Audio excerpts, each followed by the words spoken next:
arguments. The prosecutors realized they dropped the ball in court.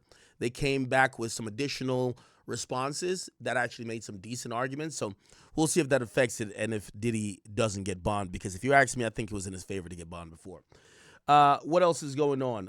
Kendrick did drop a new album. GNX is out. It's appearing, and I'm kind of monitoring the streams. Looks like, early reports said about 240. If you ask me, he's gonna end up doing like 350. Okay, 350 to 400. If you ask me, it's all about the consistency of sales. I also seen something that popped up today. Let me see. Go to Instagram.com. Kendrick Lamar. If we go there, blah, blah, blah, blah. You click here. Okay, well, this is the important part there, but where else could... Wait, give me 1 second. Hold on. Where the fuck my phone is? Give me 1 second.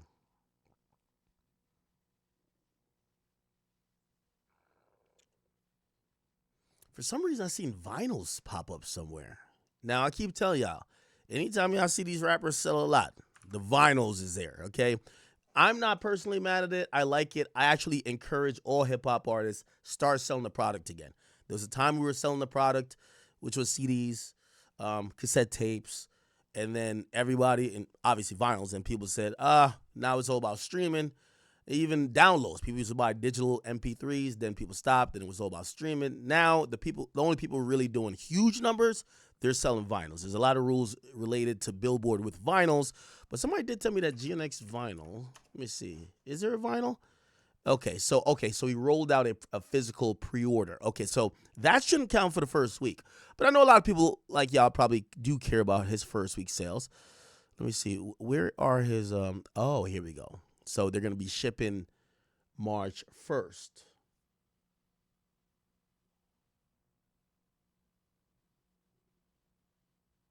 Whoa. Wait.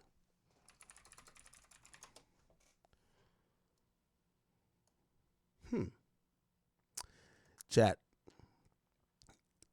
I can see the play already. Most music industry people can see the play. If you buy the vinyls for Kendrick, I keep saying this is not the full thing. Whatever y'all are getting now, it's like, it's an odd thing. If y'all buy the vinyl, it's shipping March 1st. Let me tell you how vinyls work, right? This is the reason why hip-hop artists don't have vinyls, usually in their bundles. This is why Taylor Swift sells 3 million records first week, like, without batting an eye. Drake is still the top-selling artist in hip-hop, but he doesn't do vinyls. The problem with vinyls, you got to get them pressed up, usually sometime at least 3 months in advance.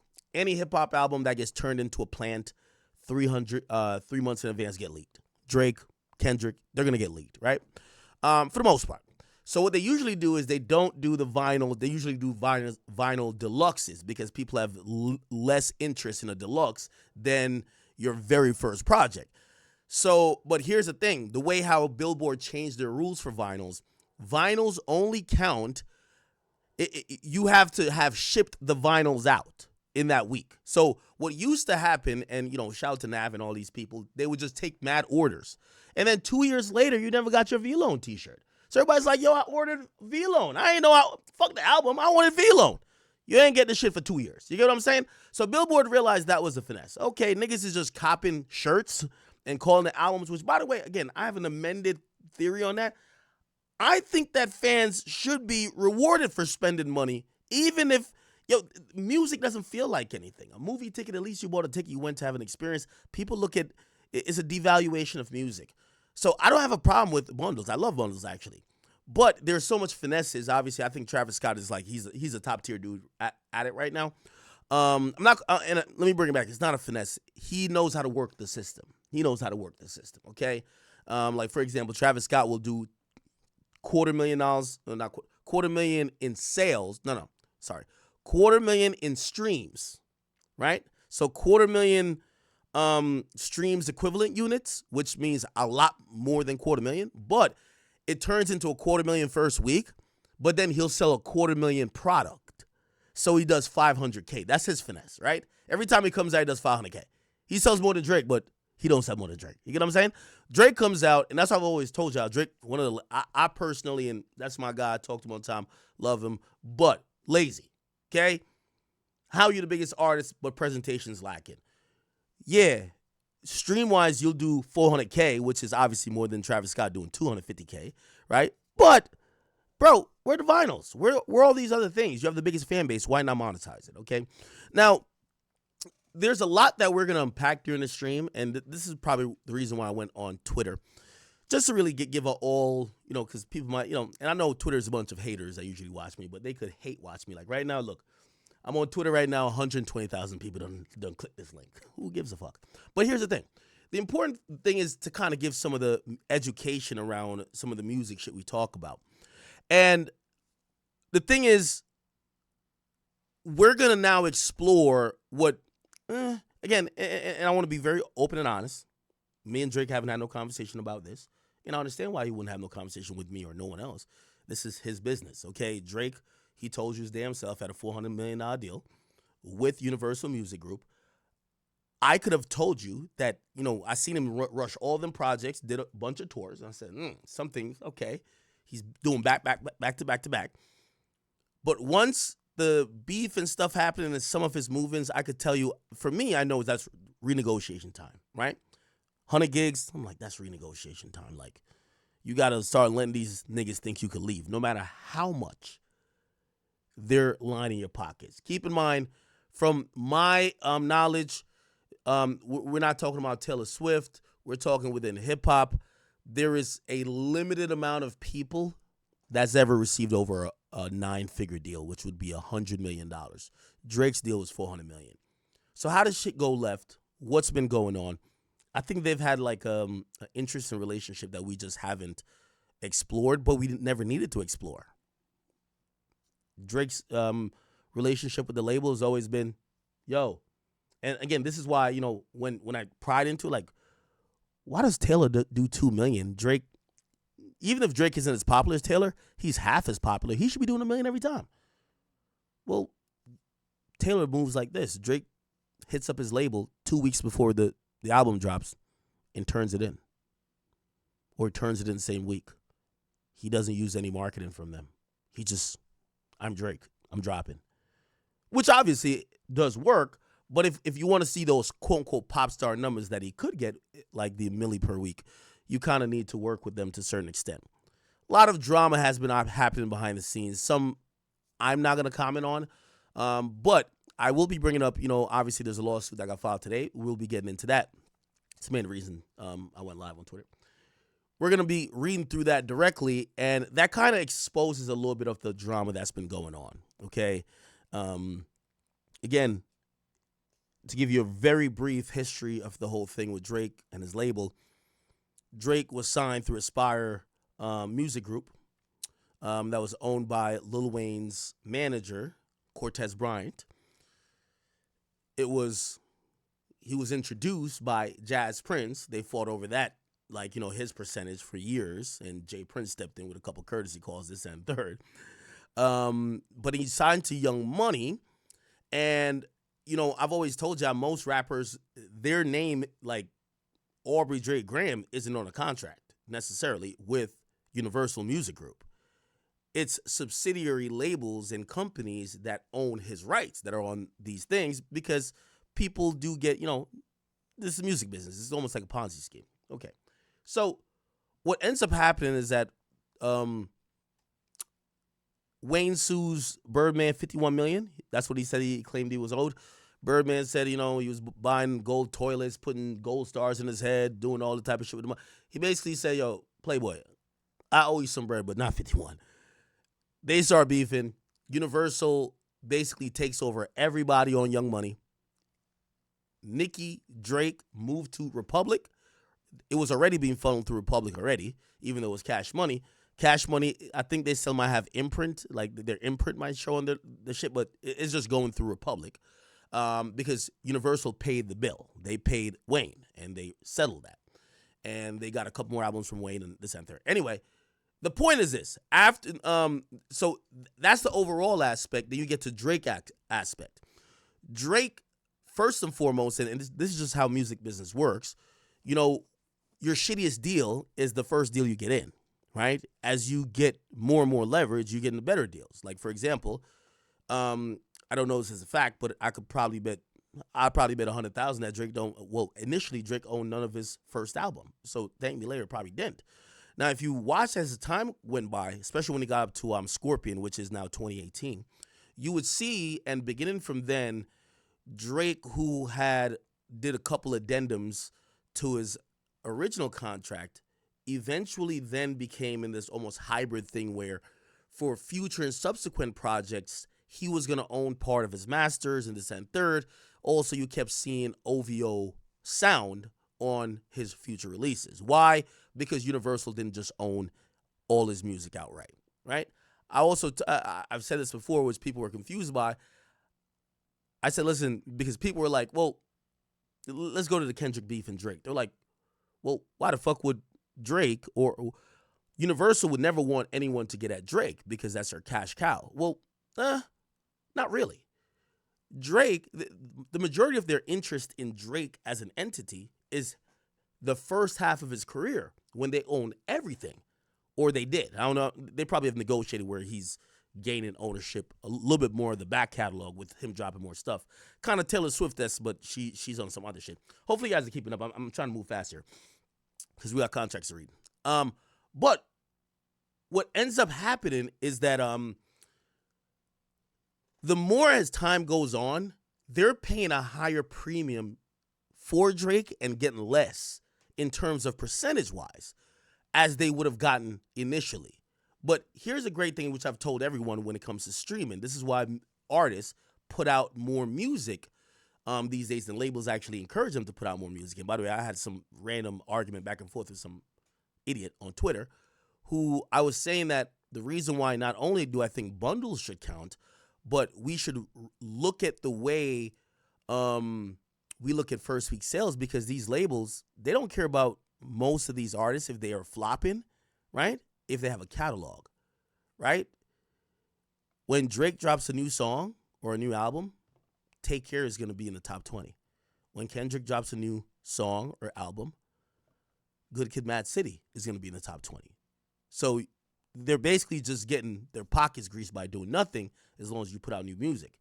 So as you become more and more free, so to speak, the projects that you did solely for them, or they pretty much own the majority of that interest and profit, that is constantly getting refreshed every time you keep producing well, right?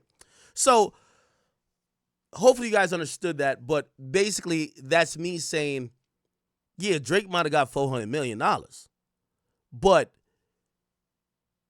what their takeaway would be from the profit margin on whatever they're doing with Drake and the current projects are much less in percentage than what they're getting off the old shit. One Dance has been in like the top 100 stream songs daily on Spotify for God knows how many days. You know what I mean? Just globally. And that's one of the things where if you own that song, right, your pocket is greased. You're good. So, yeah, you might want to just keep Drake under the fold. You'll give him whatever money that he doesn't leave. But are you that much invested in in continuing his success, given the fact that you own the entire back catalog? Yeah, you just wanted to keep put out music. Anyway, hopefully you guys understood that. We are going to get into a couple of things. Anyway, so yeah, Kendrick is putting out, and I guess I went on a tangent like I normally did, or normally do. So Kendrick's putting out these vinyls, right, for GNX. The only thing that's interesting to me is that it's going to ship March 1st. So the way how vinyl works, the shipping counts the week that you sell, that it ships. So if they can't prove to Billboard they shipped what the customer bought, they can't count it. Or Luminate won't count it, right? Now, let's do some math here. I particularly don't believe this is the last project Kendrick is dropping. I think Kendrick dropped this really to pay off a lot of them West Coast niggas who probably been on his back. Like, yo, bro, I was at the pop out crip walking, nigga. What's good? Okay. The fact that it's dropping March 1st, I believe also there's something else going to be dropping then. I don't know if it's a deluxe. I don't know if somehow they could combine it into something else. But I see, and if I'm thinking Kendrick is as shrewd as I know he is, March 1st or the week leading up to that, by the way, this is 2 weeks after the Super Bowl, right? So remember, no, not 2 weeks, 2-3 weeks, right? Super Bowl happens. If he announces, yo, end of the month, I'm dropping whatever, it somehow collides and combines with this, right? It could, remember, this album that Kendrick dropped is only 12 songs. It's actually, let's look at the runtime. How many songs on GNX? 12 songs, 44 minutes. That's a very short time for an album. Usually they say about 38. That's below that. That's an LP. No, that's an EP. So he gave 12 songs, but it's barely over the time you would expect for an LP. Seems kind of abridged. If you ask me, that vinyl that people finna run up and trust, there are going to be a shit ton of people buying, is going to include not only these songs, but it will include additional music that I believe he's going to announce and drop on that week, around March 1st or the week before or the week after. Clip that. Maybe I'm right. And by the way, this is just me. There's no advanced knowledge. This is me just looking at the time, and I'm like, fucking interesting. 12 songs. Okay. You dropped a really short project. You put the vinyl shit out, and it's going to be released 12 months later. No, not 12 months. I mean, on March 1st, or shipped March 1st, ironically 2 or 3 weeks or 2.5 weeks after the Super Bowl. Something is up. Okay. Keep that in mind. We will see. All right. And by the way, I think Kendrick has an amazing plan, and we will see how that turns into. We'll get into some more analysis of what's going on with GNX. Is there another way to say it, or is it just GNX, or is it Jinx? I think it's GNX, right? Cool. A lot more people are reacting to it. We will get to all of those things, but we should immediately get to. And by the way, real quick, let me just do make sure everybody's good. Is everybody good?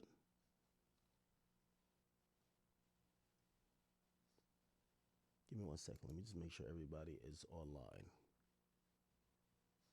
I didn't turn on the Academy channel? Like an idiot, huh? Okay, the Academy channel is on now. Am I tripping?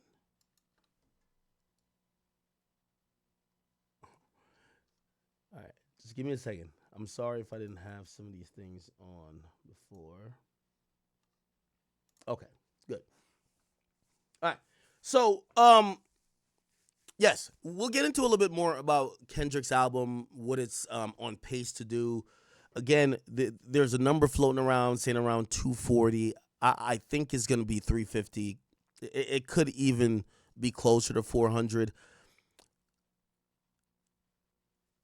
His numbers are going crazy, though. I want to be very honest with it. So I wouldn't be surprised if he hit 400. I'd be very surprised if he hits beyond that. So I know everyone's like really entrenched or cares about this Drake and Kendrick. Who's more lit? Drake's last project, I believe, did like 404 or 405. People are wondering, will Kendrick, with, as I keep saying, all the Infinity Stones do more? I think he'll do pretty close. It's a very short project, and, I'll give him some credit, too. His project has less songs than Drake's. He announced it out the blue, dropped 12 hours later than Drake, or about 12 hours, 12 to 15 hours later than Drake. And, yeah, so I'll be fair with that. But some people be like, no, he's supposed to someone. Whatever, you guys could argue over that. We will see, okay? Also, here's the thing. 44 minutes of runtime. Let's see. How long was Good Kid, Mad City? Yeah, that album was 68 minutes of runtime. How long was TPAB? 78 minutes. Okay, how long was Damn? 54. Okay, so that was previously the shortest one, 54, right? But wasn't there a deluxe for Damn? Unless I'm tripping. Kendrick Lamar Damn Deluxe. I thought there was a deluxe, or did it come with the there's a collector's edition. I think that was a vinyl, right? Okay, and then Kendrick Lamar. What about the subsequent project? That would be Mr. Morale runtime. I just want to see the runtime. 78 minutes. So yeah, him dropping a 44-minute project when normally he gives about 30 or at least 20 to 25 more minutes, which if we that's 8 more songs. Usually drops about 8 more songs. So keep that in mind. This vinyl timing, I do think that's going to be a thing. Okay. All right, chat. Do y'all want to get into it now, or should we, we could chill for a little bit? Do like a little litmus test, see how y'all feeling. By the way, we booming right now. We're almost at 200,000, I think, views. I don't think it's viewers on Twitter. We're at 3,000 on Twitch. Rumble kicking up like 4 or 5. Oh, how much does Rumble have? I don't even know. Oh, 4,000. And we're at 14,000 on King Akademiks. All right. Okay, let's get to this lawsuit real quick. All right. So let me give my opening statements and leading statements, and then we're gonna read through everything. Today we found out that through a LLC that Drake owns. Okay. And give me 1 second. I'm gonna be very if you've never watched an academic stream because you're just on Twitter or wherever just hating on me constantly, welcome. But with you being here, I also want to be methodical and show you how normally I get down. We get to the nitty gritty. We're not just here blowing gas. So Frozen Moments LLC is a company. This is it was formulated back in, I believe, 2009. Yes, 2009. After it was formulated in 2009 in May, 8 days later, Drake, and by the way, it's only owned by Drake. It was then transferred from Frozen Moments Inc. to Frozen Moments LLC. Okay? These are the formation, or these are the business documents that also show the change from whatever to whatever. And I'm assuming at some point, maybe Drake did have it gives the address to. I'm pretty sure he doesn't live there anymore. Remember when Drake was like, "Yo, got a condo out on Biscayne," and maybe that's what's his apartment. So if y'all niggas are a little nerdy and y'all want to go check where the fuck was Drake was staying, 50 Biscayne Boulevard. Let me look that up. You know me, I'm on some bullshit. 50 Biscayne Boulevard. Where was that nigga staying at? This is where he's staying? Okay. All right, Aubrey. So I guess he was staying here in apartment, what? 3801? All right. So anyway, so it looked like, this is at the beginning of his career. I guess they made a business, and then they then turned it into, they registered it where he was at the time. Okay, cool. Got a mailing address there. All right, cool, blah, blah, blah. All right, so basically, and yes, and then the only person, which is the manager and sole member, is Aubrey Drake Graham, who lives or had the condo out in Biscayne, right? Bet this is his signature, and that was that. So that's what Frozen Moments LLC is, right? If you ask me, and I keep telling you guys these things, so like most of these companies, like, I always tell people, I'm like, yo, Lil Uzi Vert, what's his name, Samir or something? I guarantee that Atlantic doesn't have like a contract that says Samir is directly signed to them. Samir is signed to Generation Now. And by the way, he might even have a company that owns or controls all the rights to his music. Or, sometimes, I think this company Drake probably created to probably own the copyrights and stuff like that for him. And then that company, it's just protecting assets. All right. Anyway, Not trying to bore you with the legal bullshit, but okay. So now you know what frozen moments is. People have seen it pop up here and there, especially when, some of these people, when Drake, has he ever really gone inactive? But there's times when, if you ever want to know when an artist is about to drop something, if they do it normally, they'll submit it to the label, and the label at that point does a shit ton of stuff, including sometimes filing copyrights and registering certain things that could be trademarks. Now, people who are usually waiting on someone to drop an album who doesn't drop an album, they usually stalk these things. Hey, let's see if Kendrick registers a trademark or copyright of anything. And that usually means, that's maybe their new album title or whatever the case is, right? So people have seen like this frozen moments thing pop up a couple times, and that's why they've tied it to Drake. So it's Drake's company. That's all you need to know, right? Let's keep it simple. So today there was a filing, and it's a filing from Drake, which is actually a petition.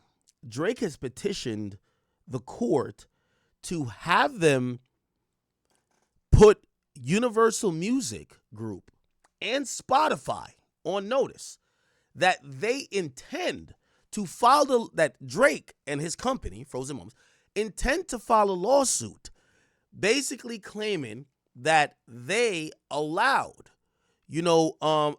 interference from bots and otherwise for the inflation of streams, obviously during the rap battle, that resulted in damages to perception. Okay? Now, the full lawsuit isn't out yet. Obviously, they haven't filed it, but the petition is out. And this is going to be a very slippery slope. I'll give you my opinion first. I do think, and I'm a huge Drake fan. Y'all do know, number one, the biggest Drake fan. But we got to be very careful here. Because as much as I work with the music industry, I am not a part of the music industry as a part of the label structure. So I could say this. A lot of what the music industry does is like a Ponzi scheme. I've told you this when Nicki Minaj used to claim other artists are botting streams, but that accusation made it seem like all her streams are real and all the other persons, whoever she's competing with, are fake. Now, the reason why I say it's a slippery slope, Spotify and Universal Music Group, they're number one business partners. Number two, here's the thing. As long as they're busting down that money, it's one of those things where I personally believe neither of them are doing too much to combat streaming or botting in terms of major label artists. Now, granted, if you are not signed to a major label and you put out music through Spotify or one of these other DSP conglomerates and you bot streams, of course they're going to ban you or penalize you. They're incentivized to do it. They have no business dealings with you, right? So why would they overpay for these inflated streams that are fake? Now, here's the thing about when it comes to the music industry. And to make this really a little bit more of a simpler case without getting too deep into it,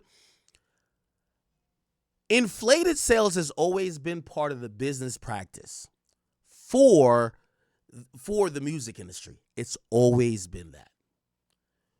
Back in the day, they used to say labels would buy their own CDs. That's when Nielsen, SoundScan your first week sales would be not what sold, it would be what shipped. So they would just increase purchase orders and, we need this guy to sell 300,000. Let's just ship 300,000 because of a weird purchase order. That blah, blah, blah, blah. And then let's have some type of scheme to return those whatever items to the store. Later on, we get the number perception. Fans think it's 300,000. They're now. So manipulating the audience has always been part of the game. Always. Radio, most of that game is manipulating the audience. When it's explicitly illegal for a label to pay. So payola is illegal. So say I'm gonna give you $1,000 to play my artist's song. That's illegal because you're using regulated federal airwaves that the FCC monitors. You can't do that. How do they get around it? Yo, I'm gonna buy $500,000 of ads on your station because all these stations are ran by ads. We have a Wiz Khalifa album and we have this album dropping. We're also gonna give you an interview by them. It would be dope if you could show us some love back. Of course, your song is getting played every hour on the fucking hour, right? Come on, we're making money. So this whole thing, it's always been, the music game has always been like really a Ponzi scheme, a little bit. Like the major labels realize, and this is why when people like start these smart ideas, yo, I'm going independent, fuck out of here. You can't beat these guys who own 90% of the market share. You can't, okay? Off the catalog market share, actually. It's around 80 to 90% of the streaming market share, but catalog, they own the majority of it. So if they have the ultimate power with TikTok, Spotify, Meta, they bully everybody because if you want music, 3 companies control it. Universal Music Group was the big dog. Then we have Sony Music Group, and then we have Warner. Okay? Now, I hope you guys are getting some understanding. Cool. So my opinion before we get into this, and I have the whole petition here, is that I don't know how to feel about this because if you are a major label artist, and I don't care who you are, I don't care if you're Drake, Lil Nas X, I don't care if you're Kendrick Lamar, I don't care, all of y'all, it's impossible that any major label artist, in my opinion, has 0% of bots. Why? It's incentivized that these labels control perception. How do they control perception? Is to rig the game by inflated views, inflated streams, and inflated everything. Do you understand what I'm saying? And that's a point that's outside of Drake, Kendrick, any particular artist. So that's my thing.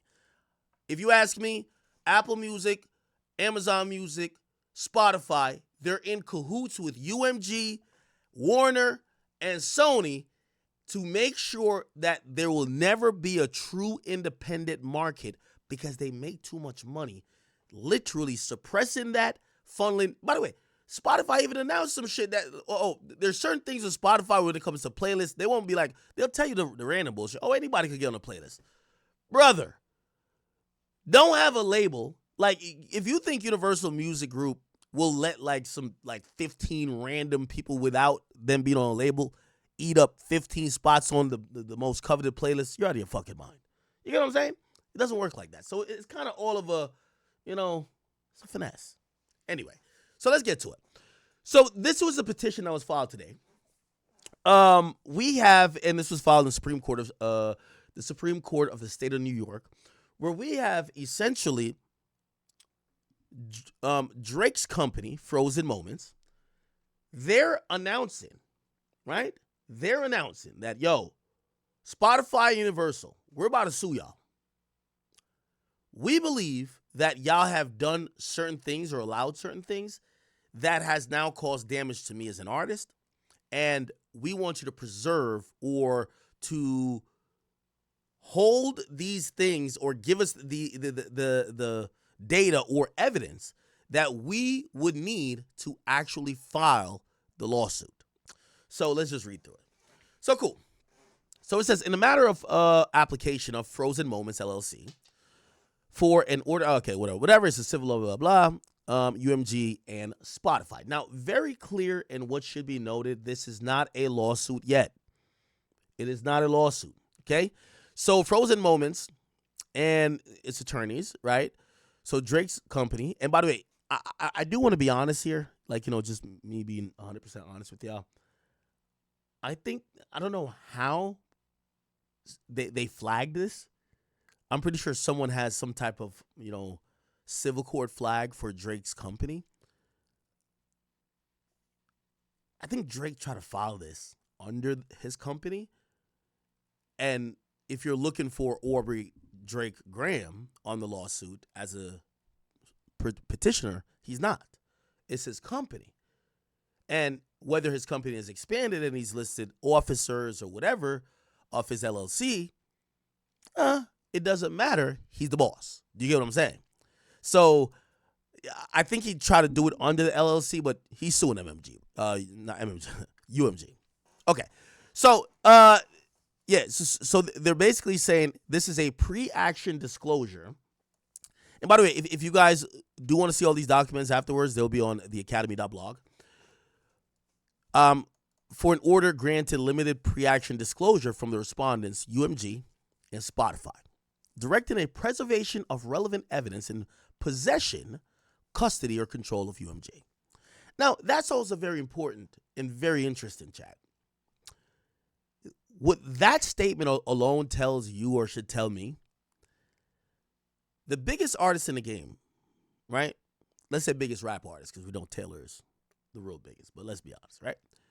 If he has to sue to get the data, it shows you how much or how little actually artists actually know about what the fuck their label does.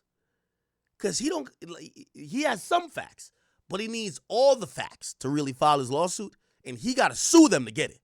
So even their biggest artists, they're not like, oh, we're open book, come look at everything. No, hell no. Just kind of goes back to it. When you're on a major label, I don't care how well you get compensated. You're just a nice old good old slave. Whether you're Drake, Kendrick Lamar, I don't give a fuck if you're the baby, Lil Baby. You could be anybody. Once you see UMG, this is why, as crazy as y'all want to say Kanye is, he don't seem that crazy no more, do he? He don't be seeming that crazy. Oh yeah, which by the way, this also makes an interesting parallel. When you hear the likes of Pusha T, Kendrick, or even Drake talking about who signed to who and you signed to one nigga that signed to one nigga that, y'all all signed to the slave master. Shut up. All y'all shut up. All three of y'all. Shut up. Let's be very honest. We're going to just call a spade a spade. If Universal is on the back of your CD, and yes, Kendrick Lamar GNX is released by Interscope, that's a subsidiary of UMG. Y'all are all slaves. Shut up. We don't want to hear none of y'all talk about, you don't get no brownie points for saying, oh, I sleep next to Master's room. You sleep 5 doors down. None of y'all should be talking like that when y'all have to go hit up old Massa, UMG, to say, what's up with the accountant? What's up? Shut up, all of y'all. And I'm saying it respectfully to Drake, Kendrick, and the rest. Let's be clear. But let's get into it. So it's the nature of the dispute. In a memo to the staff reflecting the highlights of 2021, the CEO of UMG, Lucian Grange, remarked on it being harder than ever for artists to break through the noise. 60,000 songs are added to Spotify every day. Spotify is the world's most popular audio streaming subscription service as of the end of the third quarter in 2024. Boasted almost 640 million monthly active users, 250 million subscribers. They pay the music companies like UMG for the right to license the songs so they could play them on a streaming and subscription platforms. In 2023 alone, Spotify paid more than $9 billion to music labels and producers. Hip-hop is one of the most popular genres on Spotify, amounting to nearly a quarter of all streams on Spotify Global in 2023.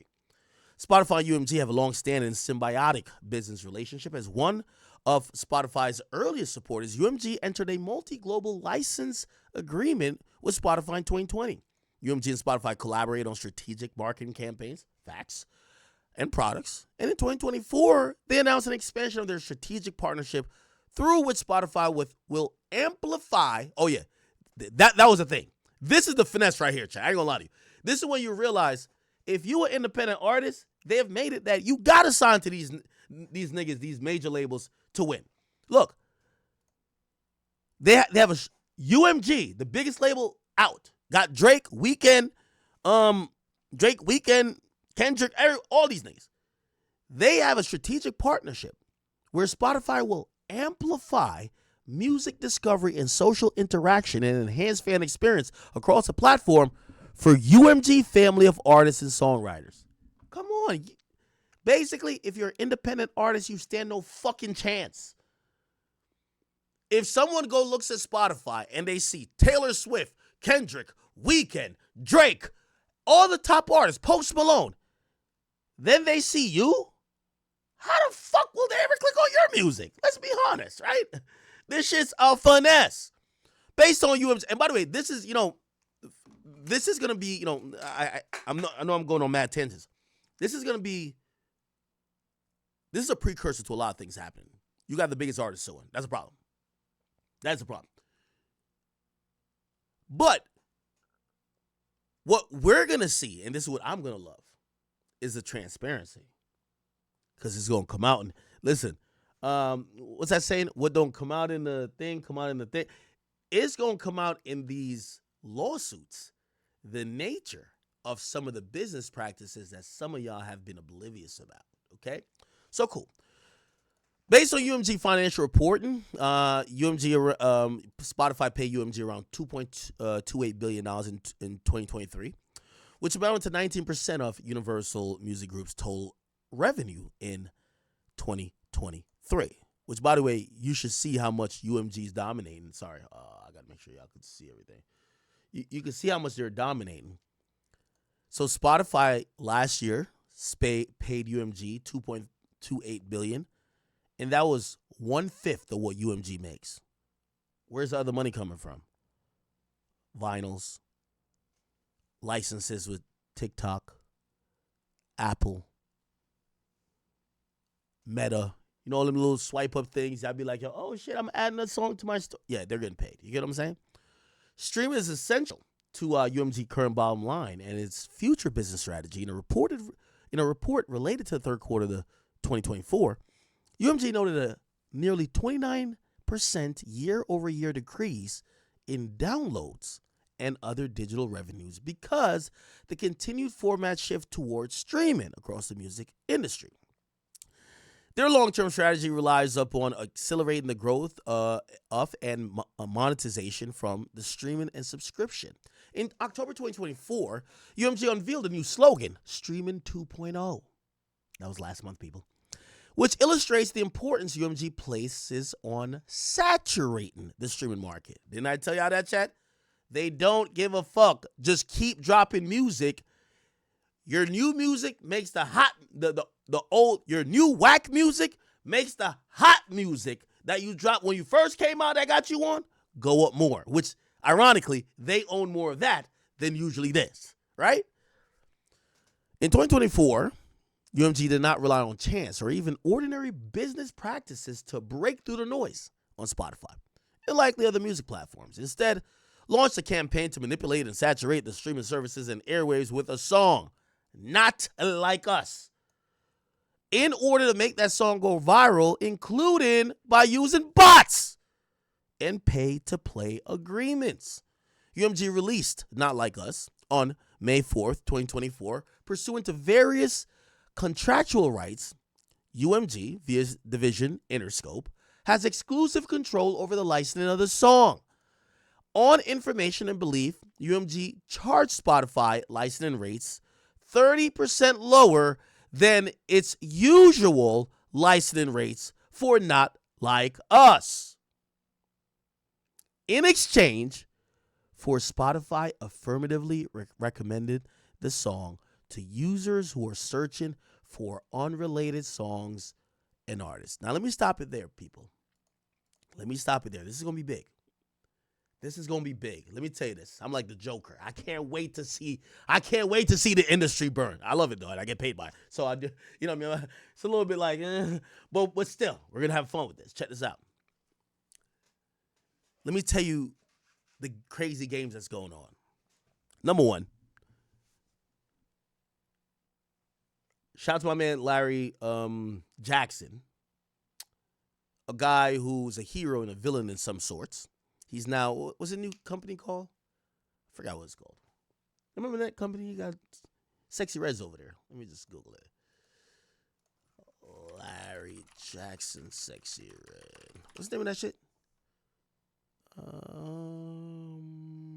Gamma. Gamma. Okay, Gamma. Okay, cool. Anyway, very smart guy. One of the guys that was also very instrumental, in even me getting the Spotify contract because of some things. I explained that before. Anyway, here's the thing. Let me explain. I'm trying to explain this little short piece of info. Why did I bring up Larry Jackson? Larry Jackson gave Drake $20 million for him to drop. I forgot what project it was. It might have been, what was it? My memory's kind of failing me now. What the fuck?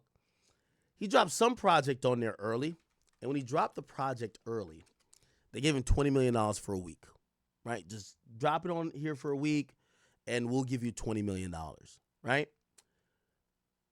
They started doing exclusives. Chance the Rapper dropped his projects exclusively to Apple. People are doing exclusives. And after that time, Lucian Grange basically said, enough. Why? Here was the problem. These artists, they were circumventing the labels. So the labels have deals with all of these companies.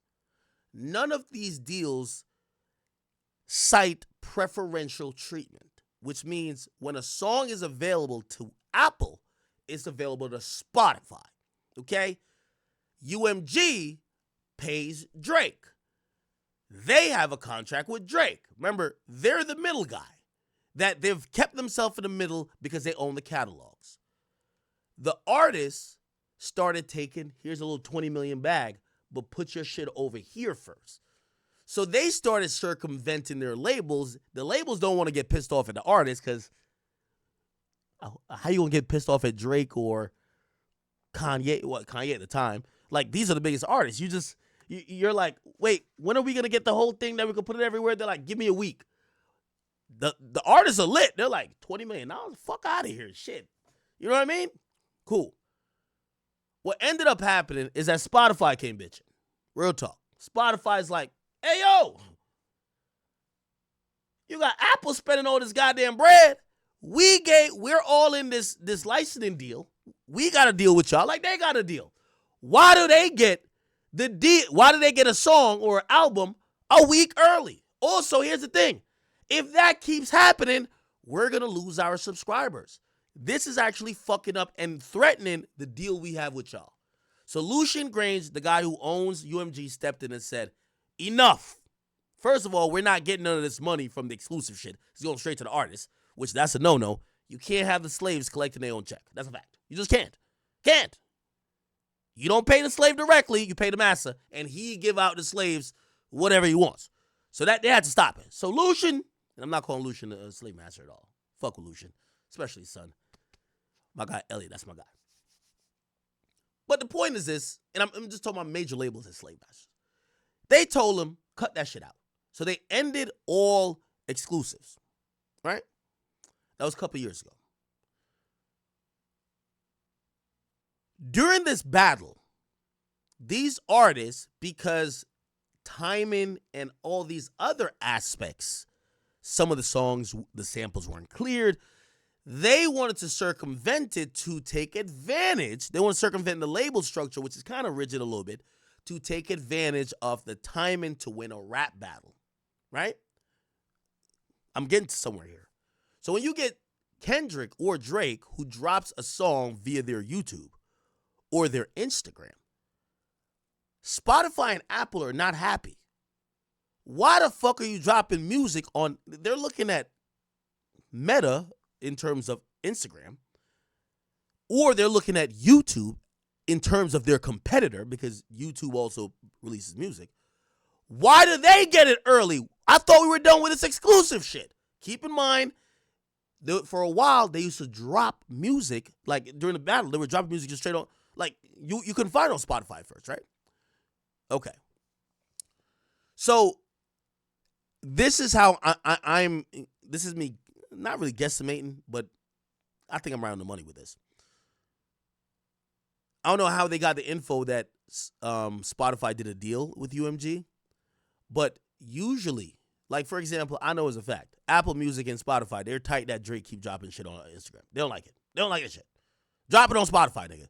They don't want you. They don't want your new song on your fucking Instagram. They did not pay billions of dollars to have the licensing rights for you to drop shit on Instagram. For your biggest artist, UMG's biggest artist, Drake or Kendrick or whoever, to drop it on Instagram. They don't like that shit. Okay? So this is where Drake's people are coming to the idea of, wait. Oh, I forgot this last part. So let me tell you what Spotify and Apple, and let me just say DSPs. Let me not make it just Spotify. Historically, after Lucian and everybody came out to say no more exclusives, if an artist drops a song and gives an exclusive to any of the bunch, which means you give it to YouTube, you give it to Apple Music, or if you give it to Spotify, the other companies penalize you, which means, oh, we're not about to give it as much love on the playlist because we're going to show you don't do no more exclusive shit. We're not doing that. All of us need to get it at the same time because when one person get it, everybody goes to them.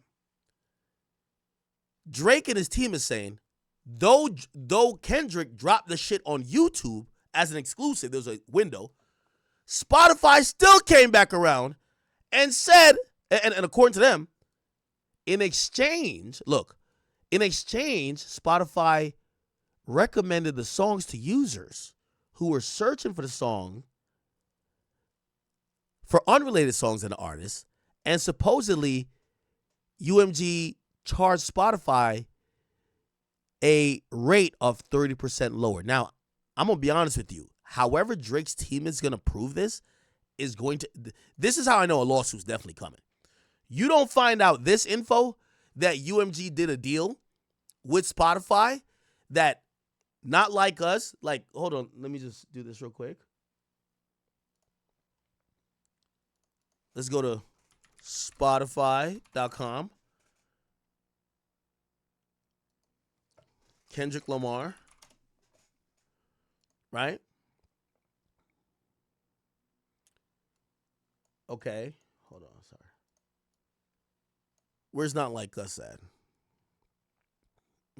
Not Like Us. Wait. I'm trying to see the streams. What the fuck? I have to go on the other shit. Sorry.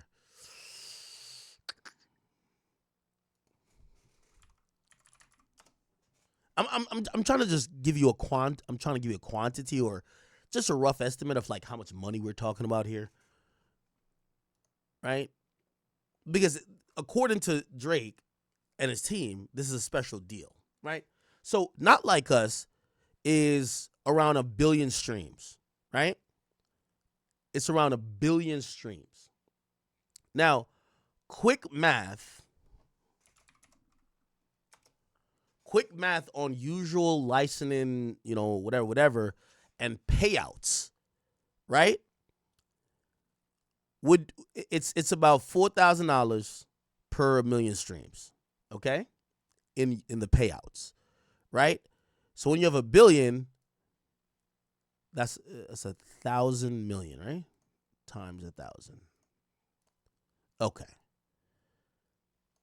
Now, that number is only the number based on a certain rate. Essentially what I'm trying to tell you, okay? Even though I think I probably fucked that up. The point what I'm saying is that they did some very interesting deal that probably got Spotify to pay out less for Not Like Us, right?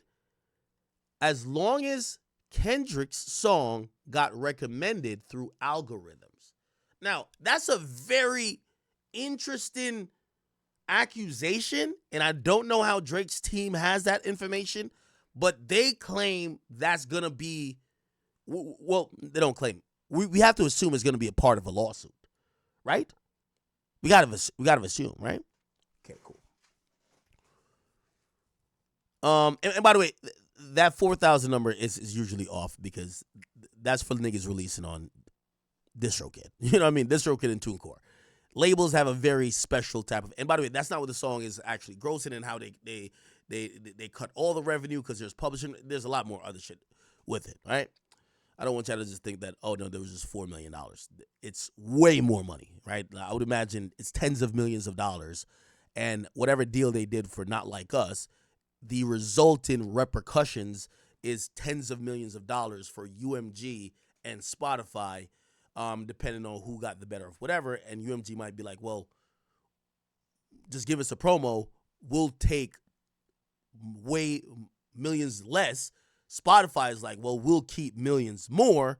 We'll just fuck with the algorithms. According to what Drake's team is saying upon information. We don't know. They don't show any proof yet. Okay. On information and belief that Spotify pays UMG license fees through wires or mail. Okay? All right. UMG directly through Interscope also conspired with and paid currently unknown parties to use bots to artificially inflate the spread of Not Like Us and deceive consumers into believing song was more popular than it was in reality. Bots are software programs designed to mimic human behavior to appear to be real social media accounts. One individual, unknown to the petitioner, revealed publicly on a popular podcast that Mr. Kendrick Lamar, Duckworth's label, i.e. Interscope, paid him via third party to use bots to achieve 30 million streams on Spotify in the first days of his release of Not Like Us, with the goal of jumpstarting the song spread and turning it into a crazy hit on the platform. Now, I'll stop right there. I don't know if, I think they might be referring to, I think they are, right? Exposed by, okay, so remember when that hacker came on? A hacker came on my show, or not hacker, what am I calling him hacker? But a social media guy, right? And look, all right, you guys know what video I'm talking about. I don't have to play it. Look like this is a, why can't I see it? Okay, whatever. All right.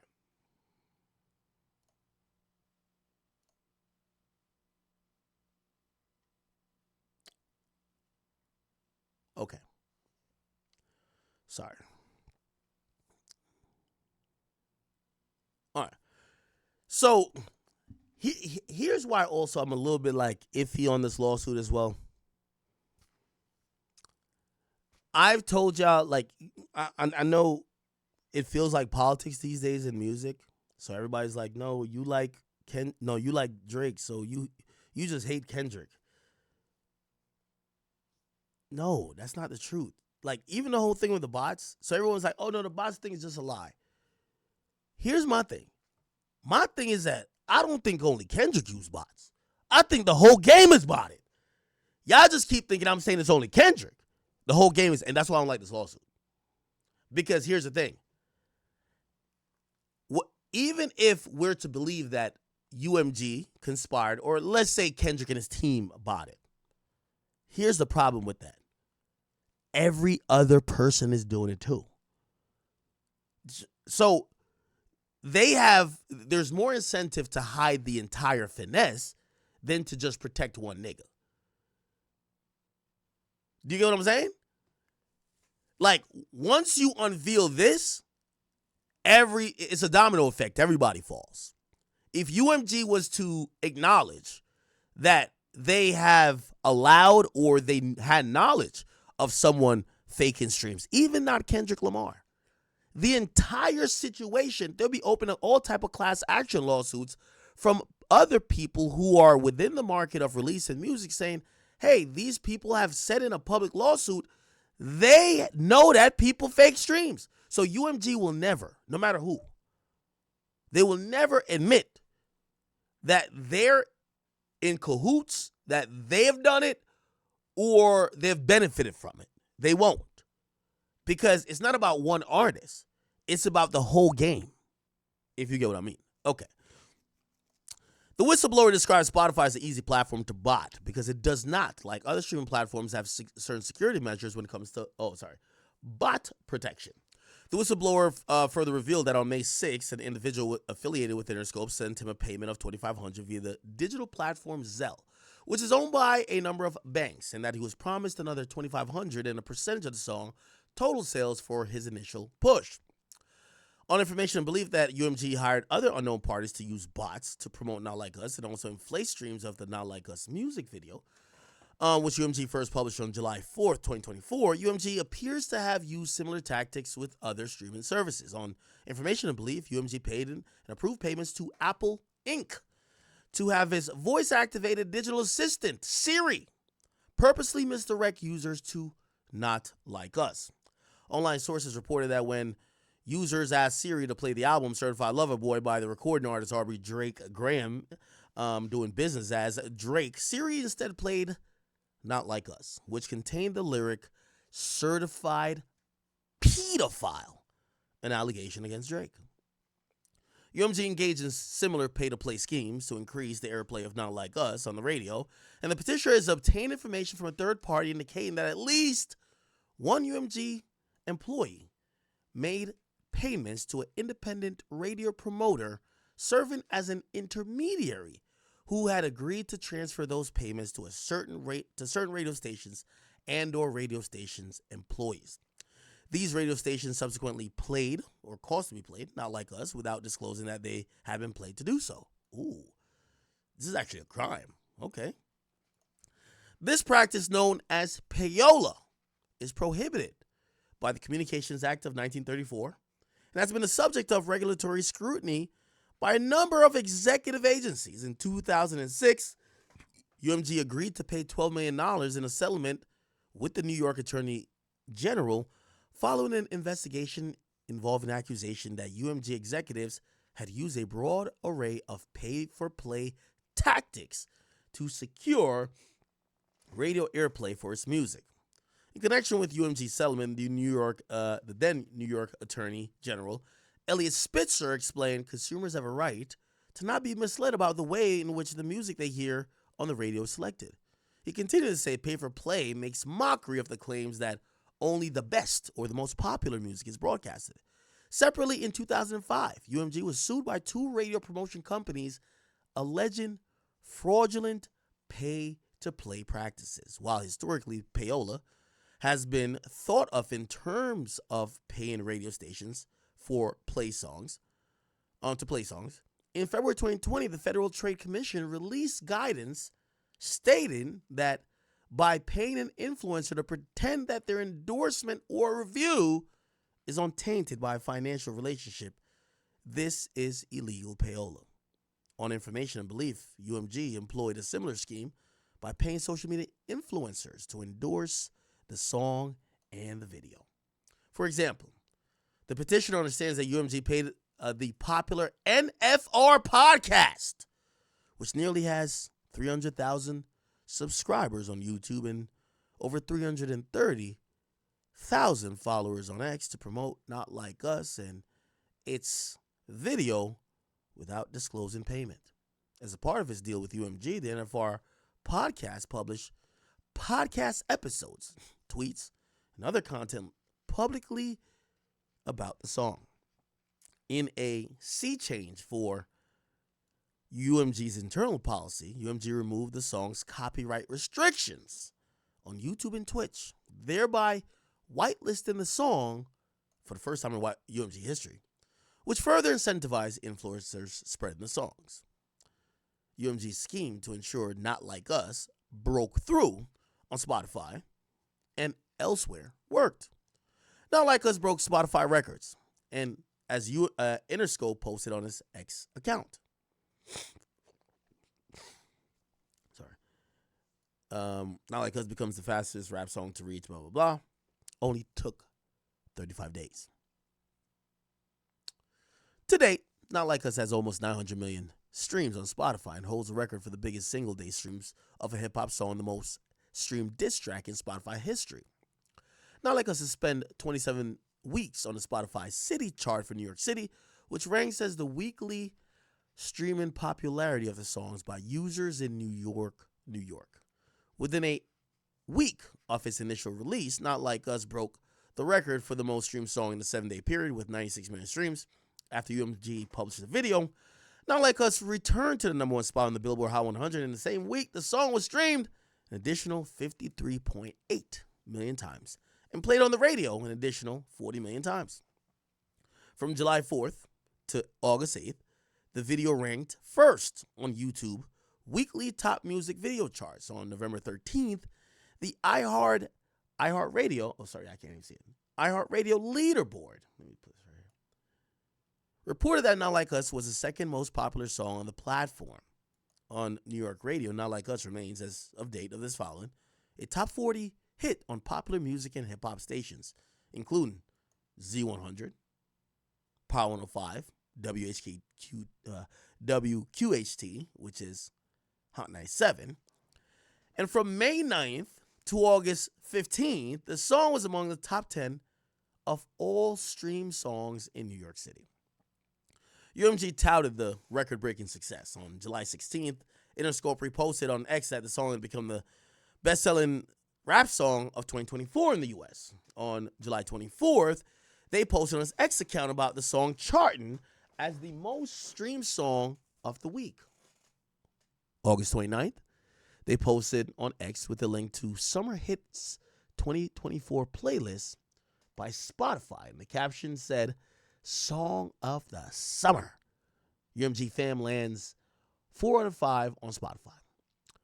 Birds of a Feather, Hot to Go, Not Like Us, and Espresso. Okay? UMG's schemes to artificially inflate the popularity of Not Like Us were motivated, at least in part, by the desire of the executives at Interscope to maximize their own profits. UMG executives have an annual incentive program pursuant to which they are rewarded for meeting and surpassing their sales and profit projections, among other metrics. The incentives are largely based on the specific UMG division rather than the performance of UMG more generally. For example, the annual incentive or bonus of a Interscope CEO, John Janik, is based on 90% of the financial success of Interscope and only 10% of the financial success of UMG generally. That's very important. What they're saying is that they're suing UMG, but they're actually claiming it's Interscope doing it, even though Interscope is a part of UMG. And they're saying, well, okay, you're suing the whole company, but you're only claiming this part of the company is doing it. Why would this part of the company do it? And they're like, well, the executives for this part of the company have an incentive in their contracts to make them revenue. So, for example, in a diss track, you might be like, what helps Kendrick and Drake are both UMG artists. What helped Kendrick hurts Drake. If you're UMG, why the fuck would you want to cut your nose off to spite your face? They're saying, well, Interscope is with Kendrick, and they want to maximize their profits for their own pockets. So they're helping him, even though the song is kicking in the back of Drake. Cool. Thus, on information, believe Mr. Janik and other executives at Interscope have been incentivized to maximize the financial success of Interscope through the promotion of Not Like Us and its revitalizing impact on the artist's prior recording catalog, including his first 5 studio albums, which are owned by Interscope. The petitioner has received information that UMG has been taking steps in an apparent effort to conceal its schemes, including but not limited to terminating employees associated with or perceived as having loyalty to Drake. So they're saying the bigger company is firing people who they think fuck with Drake because they're trying to conceal their shit. Indeed, UMG has demonstrated that it has no interest in taking responsibility for his misconduct. Over the past several months, Drake has repeatedly sought to engage UMG in discussion to resolve the ongoing harm he has suffered as a result of UMG's action. UMG refused to engage in negotiation and insisted that UMG is not responsible for his own actions. Instead, UMG has pointed the finger at Mr. Duckworth, a.k.a. Kendrick Lamar, and insisted that Drake should initiate legal action against Mr. Duckworth rather than UMG. So basically, according to Drake, he's saying Universal told him, bruh, if niggas is faking streams, we didn't do it. And we're talking about UMG as a conglomerate. Now, beneath the conglomerate, you have Interscope, and then beneath Interscope, you have PG Lang and Kendrick. So they're saying, hey, Drake, we not going to say niggas ain't doing some shit, but we didn't do it. And if you got a problem with niggas doing that, how about you go sue Kendrick? All right. Okay. Instead, UMG is pointing the finger at Mr. Duckworth. Mr. Duckworth insisted that Drake should initiate legal action against Mr. Duckworth rather than UMG, and even threatened to bring its own legal claims against Mr. Duckworth if Drake were to pursue claims against UMG. Now, that's very important. So apparently, they're saying, well, if you sue us, I'm guessing Drake probably came at them like, yo, check this out. Y'all are the parent label. I don't want to sue another rapper, right? Because we know how hip-hop is really stupid. You know, I seen a bunch of people, oh, my God, they're suing. He's not suing Kendrick, right? But it's funny. I see some of these slow artists like, yo, suing is in hip hop. It very much is. When half of you fucktards get fucked by your label and you need to get out, you usually go to the courts. Y'all sue y'all label for unpaid royalties. Y'all audit them. Y'all file mad lawsuits against y'all labels. What the fuck? So here's the thing. I will admit, rapper versus rapper suing, that's never been heard of. But suing your label, that's always been a thing. What are you talking about? It's always been a thing. So here's the thing. Universal told Drake, yo, just sue Kendrick. I'm guessing Drake is like, no, I'm not suing Kendrick. I'm suing y'all. And they threatened by saying, if you sue us, we're suing him. Basically saying, all of us going to be in this conversation together. If Drake sues Kendrick, he looks crazy. Drake suing his label, in my opinion, don't look crazy. Now, there are going to be still some people that say whatever. And for all those people, I would love for them to raise their hands one at a time. And I would love to, again, I got a lot of reach at all these labels. I would love to bring up, I probably either know y'all entertainment lawyers or whatever fuck shit that the labels have done to y'all that maybe you had to sue to get dropped. Y'all had to sue or have some type of arbitration to get off the label or to get paid. Having legal action versus your label is not that much out of the norm. Kanye West had legal action versus Def Jam and UMG. That's a fact. This is kind of the norm. Now, to be very fair, rapper versus rapper suing is not, and by the way, Drake, first of all, he hasn't filed a lawsuit yet, but he has filed this petition that's going at UMG. Okay? Just to be clear. All right. So apparently UMG told him, I don't know how they were communicating, yo, if you sue us, we're going to bring Kendrick into it anyway, because if there was bots and say some arbitrator or third party analyst finds that that Not Like Us got botted, that wasn't us. And if it was found liable by anybody who could be in business with us, it would have been Kendrick's team. So if you sue us and we're going to be held liable at all, right? And by the way, it's not even only the bots. For payola, right? We're going to then sue Kendrick. Now, let me tell you how this shit works, right? Kendrick has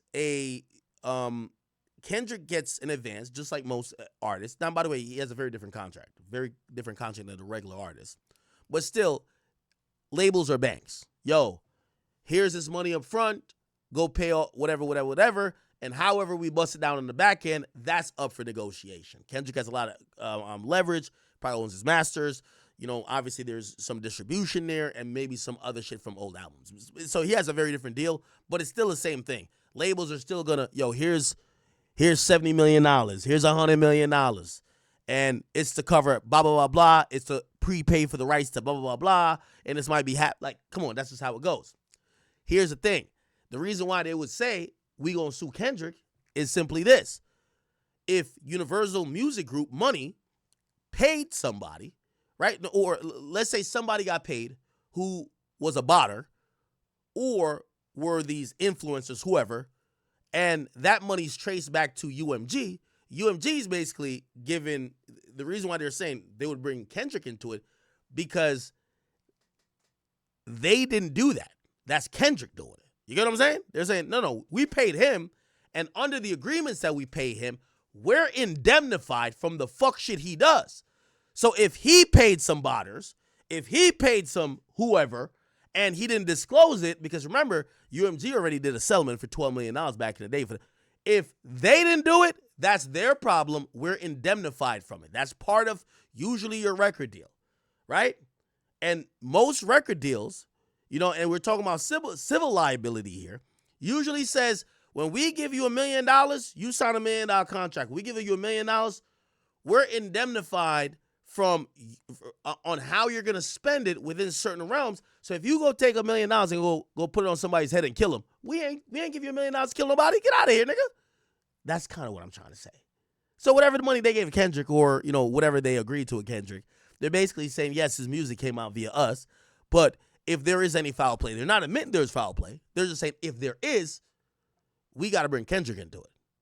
Because really, they were telling Drake from the get-go, sue Kendrick, and Drake didn't sue Kendrick. Drake sued them, or not sued, but Drake is seemingly setting up to sue them. You know what I'm saying? Okay. All right. So this is more about the companies. The petitioner, Frozen Moments, is a liability LLC registered in the state of Florida.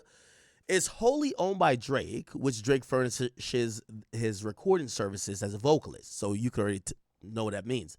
So that owns Drake's entity, okay?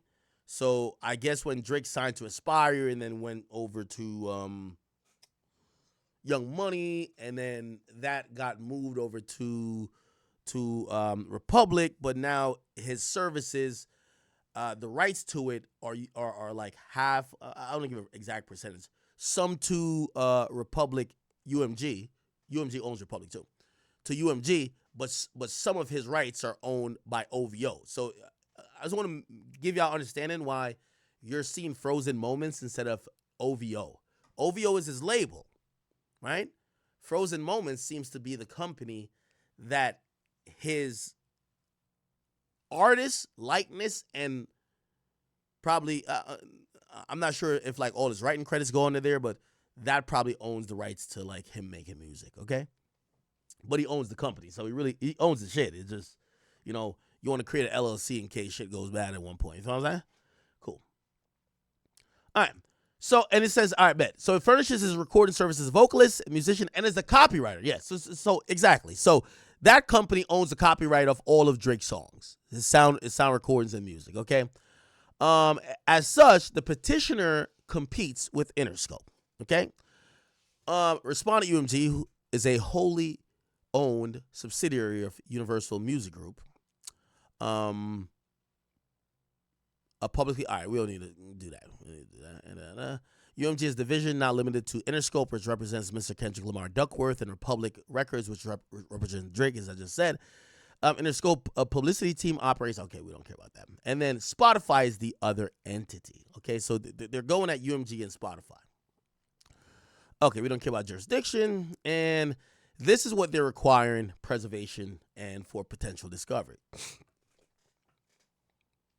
Frozen Moments has commenced this special proceeding pursuant to blah, blah, to seek pre-action discovery to allow petitioner 1 to identify appropriate defendants and frame a complaint for a claim under the Racketeering Influence and Corrupt Organization Act, RICO.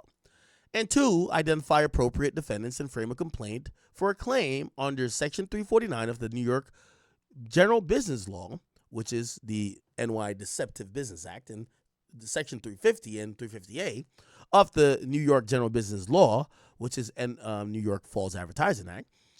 And they're going to try to explain both. Civil RICO. Okay, and I know somebody will like, oh my God, Drake's trying to hit him with RICO. Okay, here's why. The petitioner, Drake, has a viable cause of action for a civil RICO.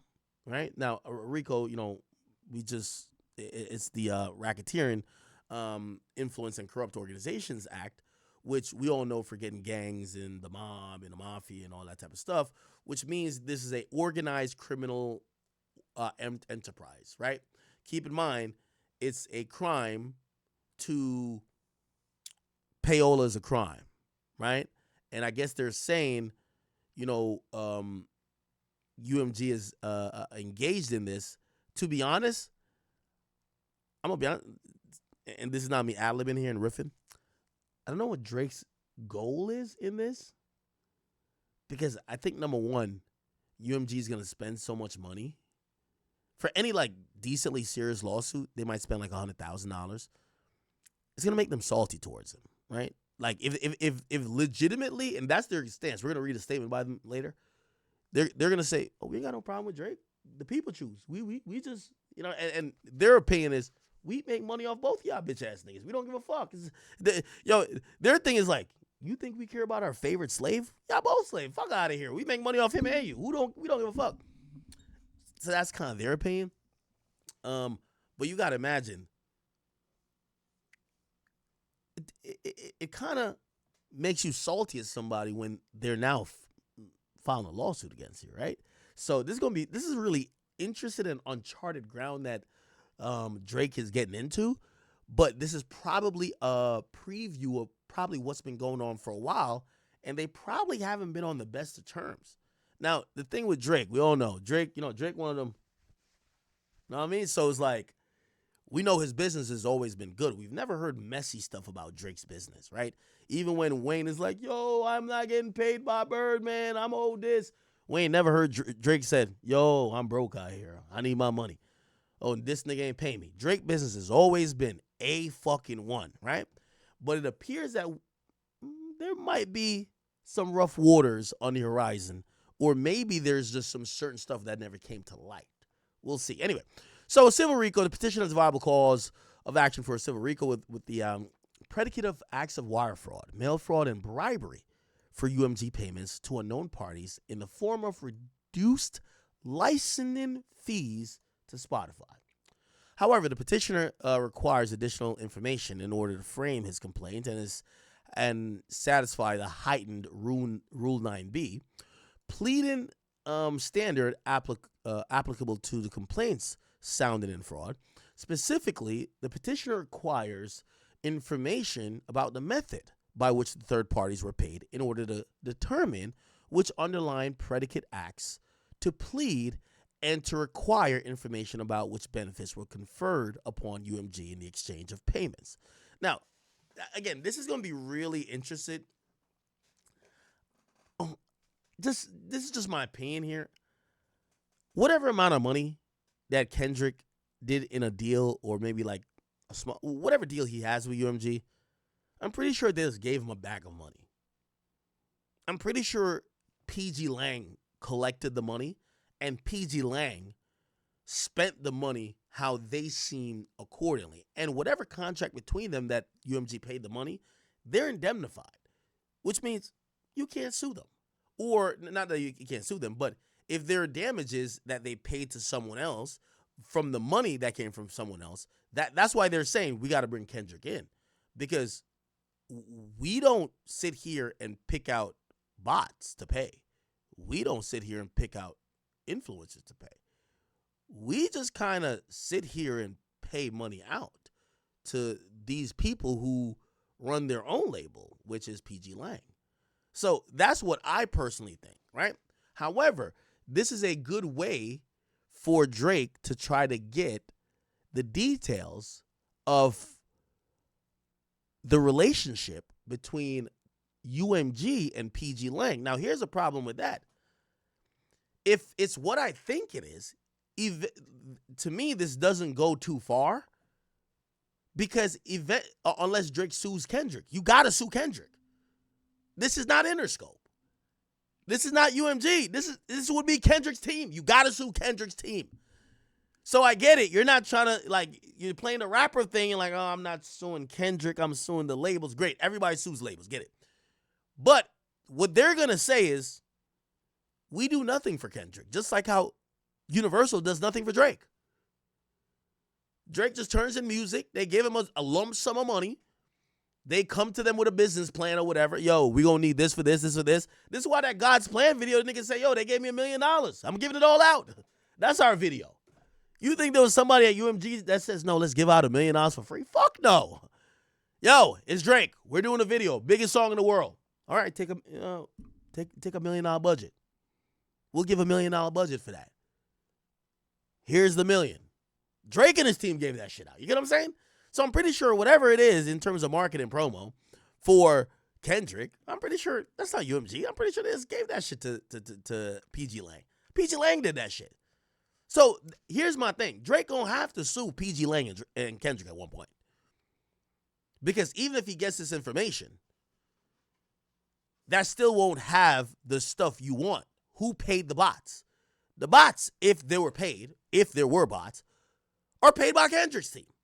PG Lang, right? Not UMG.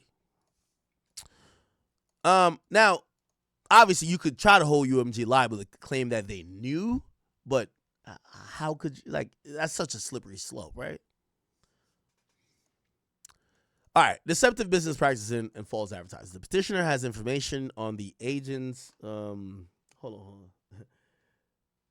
I'm looking in the chat. Make sure everybody good. Everybody good? Y'all can hear me perfectly? Okay.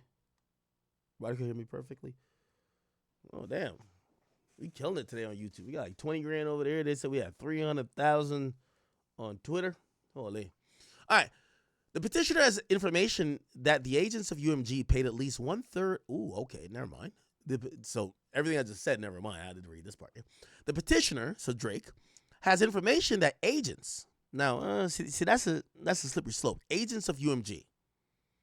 Who's the agent of UMG? Are we talking about a direct employee? Or are we talking about somebody who works at Interscope? Or are we talking about people associated with them? Are we talking about PG Lang? We don't know. Agents of UMG paid at least 1/3 party to use bots to stream the song on Spotify, and on information believed that this practice extended to multiple third parties who artificially stream the song and video. UMG also gave financial benefits to Spotify and unknown third parties to promote and play the song and video without disclosing those payments. UMG then touted the success of the song and video, knowing the success was artificially inflated by its own manipulation. These practices harm consumers. They also violate the New York Deceptive Business Act and the New York False Advertising Act. Without the requested pre-litigation discovery, Drake lacks the sufficient information to identify the known but anonymous third-party streamer and to identify any additional streamers whom UMG paid.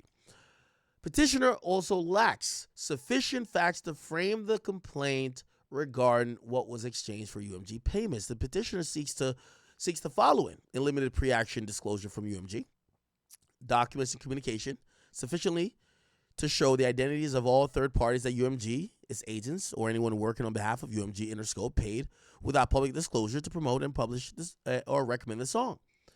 It's a company cover, the image, or the video, not including but limited to radio stations, influencers, music platforms, and publication, as well as the dates, methods, and amounts of those payments, documents, and communications sufficient to show the identities of all third parties that UMG, its agents, or anyone working on behalf of UMG and Interscope paid to use bots or any similar technology to stream the song or video, as well as dates, methods, and amounts of payments, and documents, communications. Okay, a lot of the same stuff regurgitated. Also, now, this is what they're claiming from Spotify. They said, petition also seeks the limited pre-action disclosure from Spotify. And they want documents, communications sufficient to show blah, blah, blah. Same kind of thing.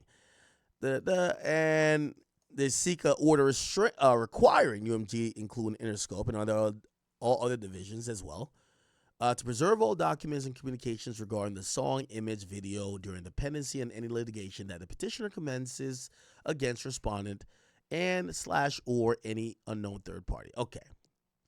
And they want the petition. Relevant evidence will be in the form of messages on social media platforms, payment applications, and text messages, including but not limited to iMessage and WhatsApp, which may not be preserved in the usual course. They're aware that senior executives at UMG regularly communicate for business through messaging platforms and applications. And Exhibit A to the verified petition is a proposed subpoena. Okay, so they propose a subpoena that they want UMG to give. And Exhibit B is a proposed subpoena to Spotify that they want them to give. And then Exhibit C is a proposed order authorizing the issuance of the subpoena in the form of subpoenas.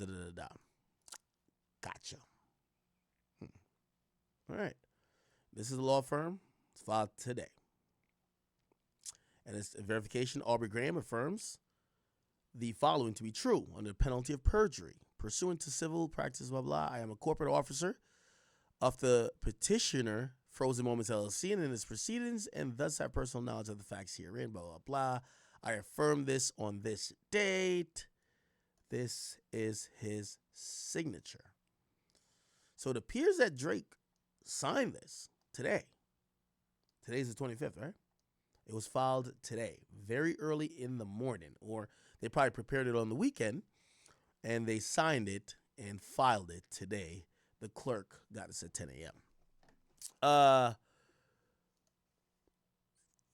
There was a memorandum also filed, and I'll see if there's any interesting stuff here. UMG's blah, blah, da, da. Kendrick is known as Kendrick, da, da. Okay. Interscope has contracts with Mr. Duckworth, which provides UMG with the control of the publication and license of the song, da, da, da. Spotify, da, da, da. All right, cool. This is a memorandum. This is like additional information, right?